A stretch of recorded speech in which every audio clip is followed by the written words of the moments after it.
Good afternoon. You're listening to Raise Your Game on Enterprise. I'm Christine Wong. Now, in today's society, it feels like many people just fall into this routine of going to work, coming home, going to work, coming home, and all that is only to bring home the bacon. But is money still the main motivator for working? Today, I'm talking to Dr. Harjit Sidhu, Managing Director, Senior Consultant, and Trainer for Quantum Achievers International, to discuss money as a motivator in the workplace. So thank you so much for speaking to me today. Good afternoon, Christine, and thank you for having me today. All right, well, let's get straight into it. It sounds kind of like a silly question, but on a very basic level, why is money the main motivator in the workplace? That's the what discussion that we want to actually have today, whether money is still the ultimate motivator. Because a lot of people say we do really function because of money. And let me start with a quote, a famous quote by Benjamin Franklin, where he says, one who is actually think that money does everything will eventually do everything for money. So we are looking at a different mindset that we're going to explore today and see whether money really affects people's behavior and ultimately what motivates them. Why do people think that money is a good motivator at the moment? Right. Okay, I would like to say that it's sort of like a perception that money actually is everything. When we work for money, it's actually we are working for something that represents what we want in our life. So money is just a medium. And when we look at perks, when we look at pay of the salaries, and we look at all the allowances and all that, it's actually what the money represents in their life. For the same person whose income, let's say, it is 3,000, for that person, that must be the most satisfying income because on what the money represents for him. But for another person, the 3,000 means nothing because it's just peanuts. So we are looking at beyond that because there are also other factors that affects people's behavior. Let me just quickly summarize. Money is the best way to actually attract the workforce and probably to retain them.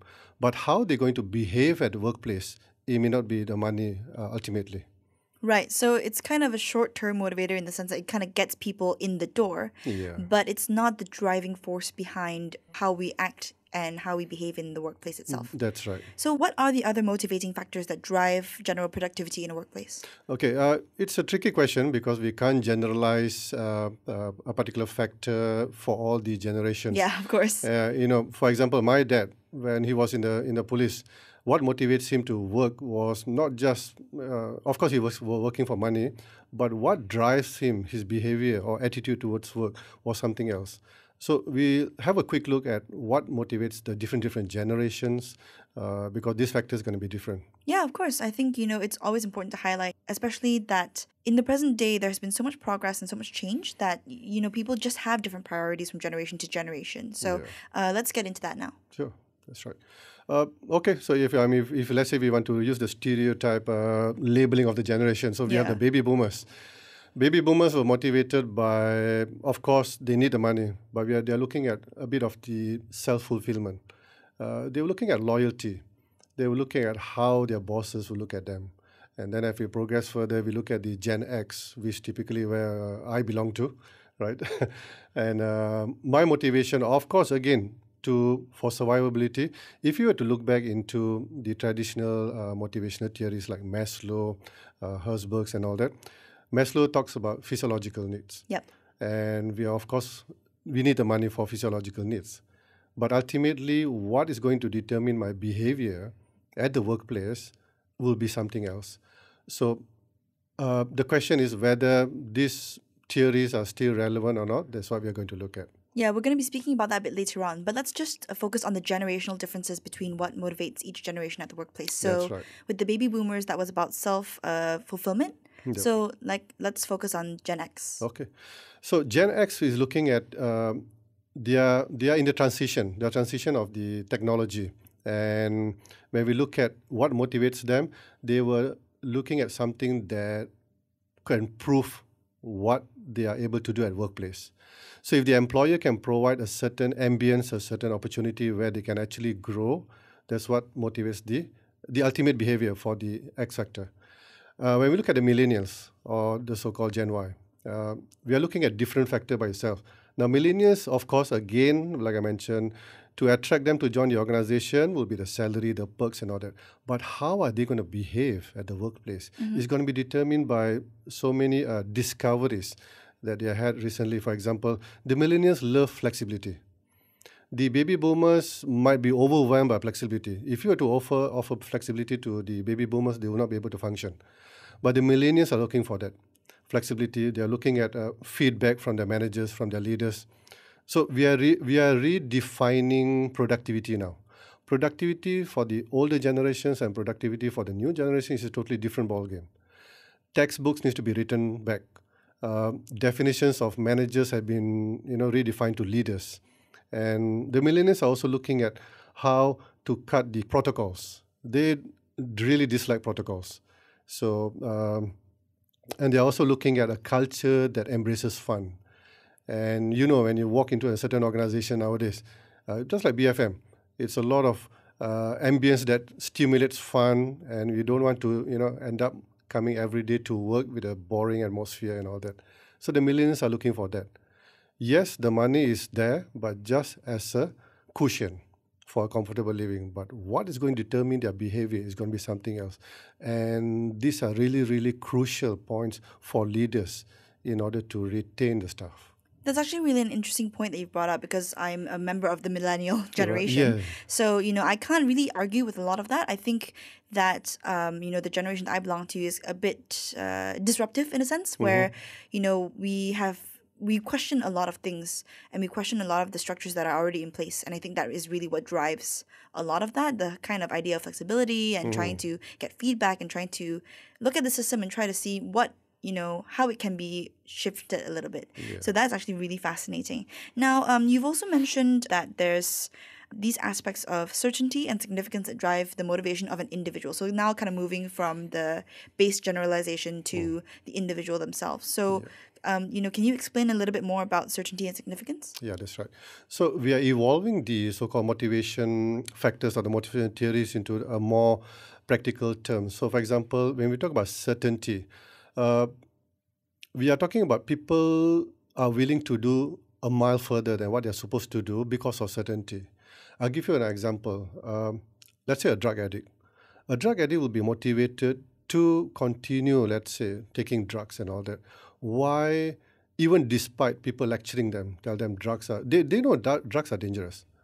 They have read all the pamphlets and all that. People have been telling them it is harmful to their bodies, but they will still probably take drugs because of one factor, certainty. Certainty of them escaping into that realms where, they escape from their problems in their life and all that. Right. And let's say these drug addicts, they are sent into the rehabilitation centers. When they come out from the society, they actually might go back into their habits because society might shun them. So what happens is they might look back for the same friends because another motivating factor, which is significance. Now, we find significance everywhere. If you were to go into in the social life and all that, you will find that people are actually motivated to do something because it makes them significant. Whether you have a mob revolting on the roadside, whether it is a demonstration, if you ask the mob, hey, why are you doing this? Is somebody giving you money and all that? Of course, probably sometimes they do get money. All right. But it's because of the significance. You'll be surprised at how powerful, in psychology, they call this egregore. Egregore means the group mind. The group mind overwhelms the individual mind because they say, hey, I'm part of this so-called group, and I feel significant. Yeah. They will do everything in order to fulfill that significance. Kind of the sense of if you're a part of something special, then you are special yourself. Exactly. Right. I find that really a fascinating kind of analogy for how we are motivated for things, because, the certainty aspect of that really reads to me as something that you can rely on in a sense. For example, with the kind of money situation, that is a certainty thing because we know that money can buy goods and services, that sort of thing. So we know that it will provide that exact result if we have it.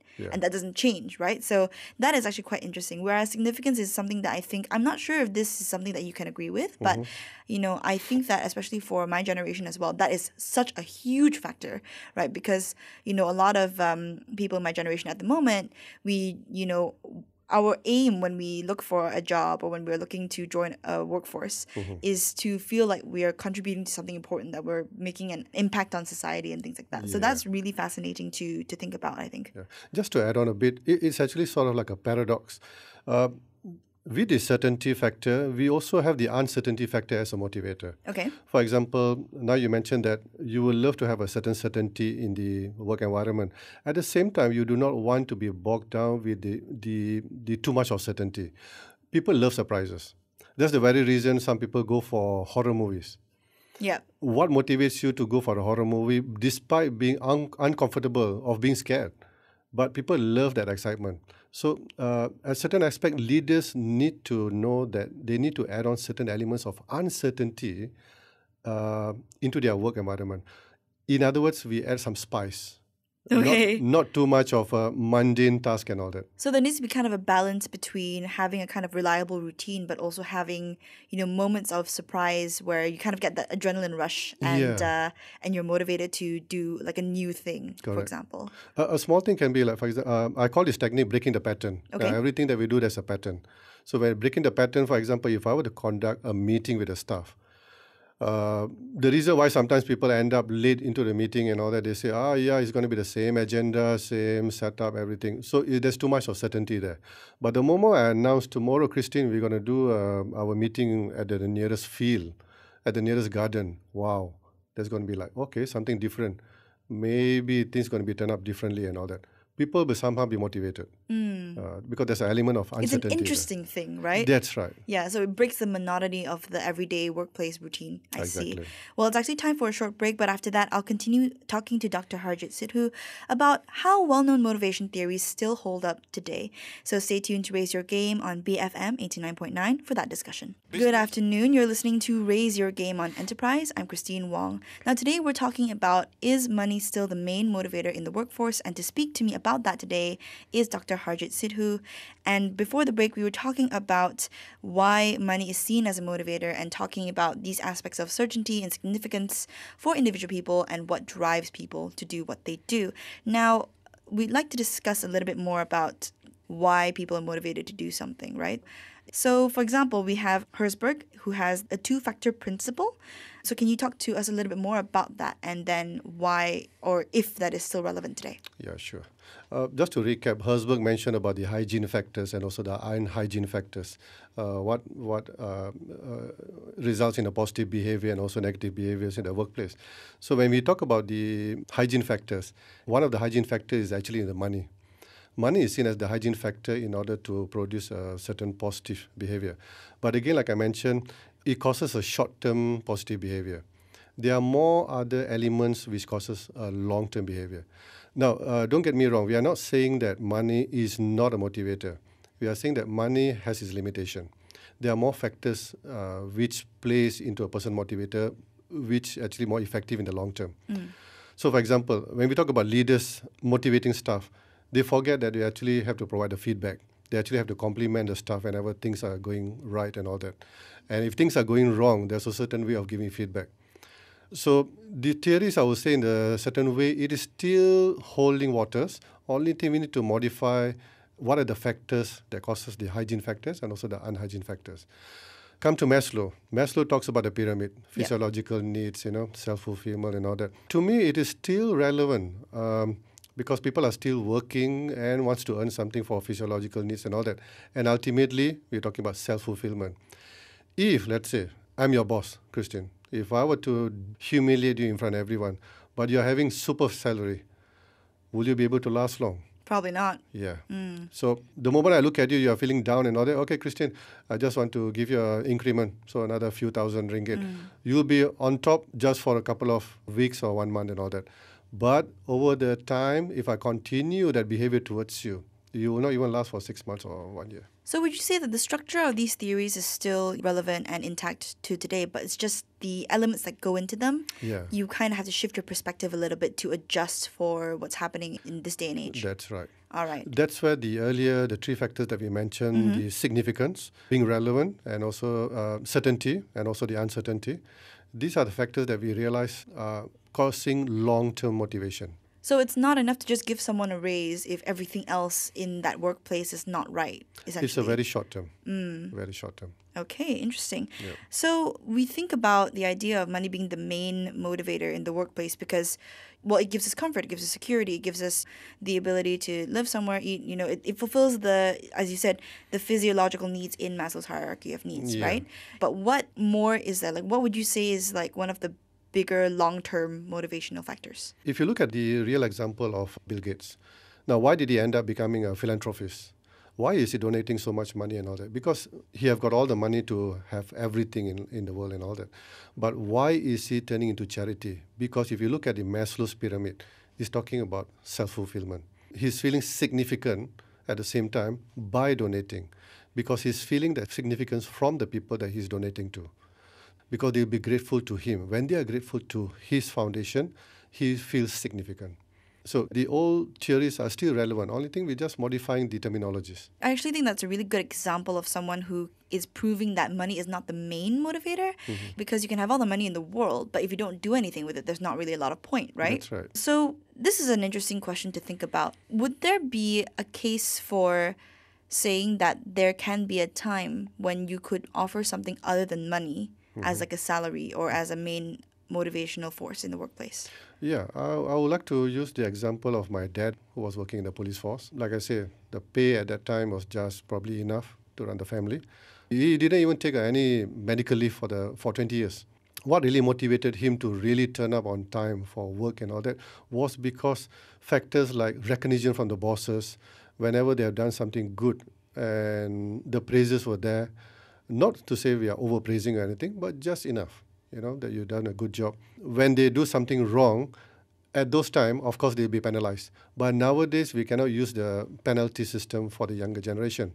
The results will be different. So these are the things that we look at in terms of recognizing their performance, not by monetary rewards. We are recognizing by other methods. We are also giving feedback to them. The new generations, they have these big questions in their mind, the why. So, for example, if I were to give you a book of standard operating procedures in a company, all the SOPs, the first question that arises in the new generation is that, why these protocols? If you do not satisfy the why, they will not follow the protocols. There's a reason sometimes we see accidents at workplace. We give them the hard hits, the hard hats. And people, despite being given the hats, they do not wear it. Why? Because they don't understand the why part. They say, fine, there's not been any accidents. Why it's just, we wear? this is a safe area, we're just walking Exactly. through it and there has been no previous history of anything. So like, why should we wear the hard hats? Why should we wear it? It's written in the SOP protocols and all that. The posters are there. No worries, nothing will happen to us today. When you go to a ferry, at the jetty, you see all the life jackets are in the ferry, but none of them actually tells you to wear the jackets. Why? Because they assume nothing's going to happen. And again, we are talking about other things like, for example, the culture of the company. The culture must be more dynamic, more inviting creativity. That's why we have new concept in leadership now. We have the creative leadership concept, blue ocean leadership. All these new concept of leadership are coming because we realize the motivating factors for individuals in the different generations are changing. Yeah, I really got to hop onto that point about feedback as well, because I can actually relate to that quite personally. Yeah. Even when applying for jobs, I think a lot of people, especially in my generation, we get very frustrated when we don't get a job but we're not told why. It's quite demotivating when you are, sending all these applications out there, and nowadays you can't really walk into a company and hand in your resume and say like, hey, you have to apply online, you've got to email, you've got to fill in like form after form after form, Yeah. right? And then you go through all of that, you have a great interview, you come back, and then you just get one email that says, sorry, we can't offer you this. So that really, I think, ties into how frustrating it is for everyone, but I think especially my generation, because you don't understand how to improve or how to progress, That's right? right. So that's actually a really interesting point about feedback. Yeah. But it can sometimes lead to this case of, in a way, almost looking the gift horse in the mouth, because even when we do well, we want to ask why. Yeah. We want to ask, how can I continue this behavior? Like, what behavior is it exactly about me that you want to reward? Yep. So that is actually a really good point, that is a really long-term motivational tool. And if people manage to understand that and apply that, it's really helpful, because then everyone is kind of on the same page with that. Yeah. Remember we talked about having a culture of embraces fun. Yes. We're talking about culture of where the engagement, a lot of engagement is needed between the leaders and the subordinates. Now, we're talking about how people are more motivated because of flexibility in the organization and all that. You notice these factors are actually driving the emotions into the individual. So emotional commitments actually overwhelms the monetary commitment. If a person is more emotionally attached in a certain way, I'm not saying that people must be emotional in in the company, but at the back of their mind, when they feel that they are connected to the organization, that actually motivates them to a certain behavior and, of course, retention again in the long term with the company. Now, this is a very interesting area where sometimes in the program that I conduct, we focus more on the subconscious mind. You see, our behavior, our values and all that, they're all stored in our subconscious mind. If I were to motivate you by money, it's actually not affecting your inner mind or the subconscious mind because I'm just fulfilling your materialistic needs. So that is at the conscious mind level. But the longer term effect, which is in your subconscious mind, is actually your values. And your values is driven by emotional response. That's why we say money is a short-term motivator, but the behavior itself can be determined by other factors. That ties into the language in the workforce nowadays as well, because you get, instead of boss and subordinate, you'll get like team leader. That sort of language that implies that you are still contributing in a productive way instead of just being underneath someone in a hierarchy, that sort of thing. And also with the kind of subconscious mind thing, you look at, let's say, someone like Google, where the office is not a typical quote-unquote office, right? Yeah. It's not just cubicles and white lights. It's, they try actively to make the entire environment something that feels comfortable and something that feels colorful, and that in and of itself might tie more into people's motivation than we think. Yeah. If you use a real studies in terms of the Scandinavian countries, when they did the research, they found that Scandinavian residents are one of the most happiest people on the planet. Now, the taxation of these Scandinavian countries, like for example Sweden or even Denmark, is close to 51%. So why are the people still happy despite having less money in their hand? Is because, again, what the government gives back to them.